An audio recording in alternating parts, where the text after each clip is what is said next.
Noong unang panahon, isang kwento ang pinaniniwalaan ng mga tao. Ang fox na nakikita niyo rin ay gumiho, nangarap maging tao. Kaya naman, ikinulong gumiho siya sa painting na yan.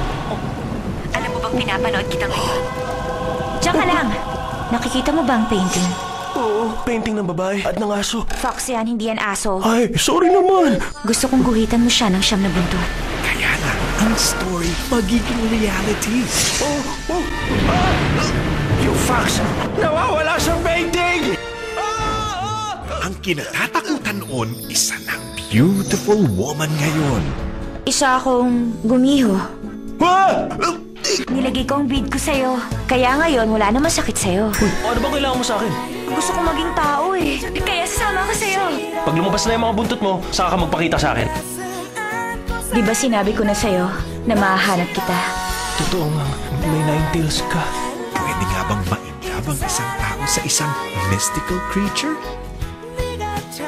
Habang nasa katawan mong bead na yan, hindi ko pwedeng basta sumama at magmahal ng ibang babae. Ako lang at wala ng iba ng isang daang araw. Isang daang araw? From the first and true home of Asian novellas, now comes the Korean hit drama of 2010. Ang romantic comedy na magpapakilig sa puso mo. Bakit biglang bumilis ang tibok ng puso ko? Dewong! Gustong-gusto kita talaga!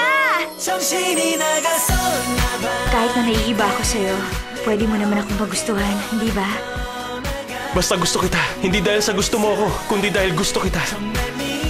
My girlfriend is a comedian.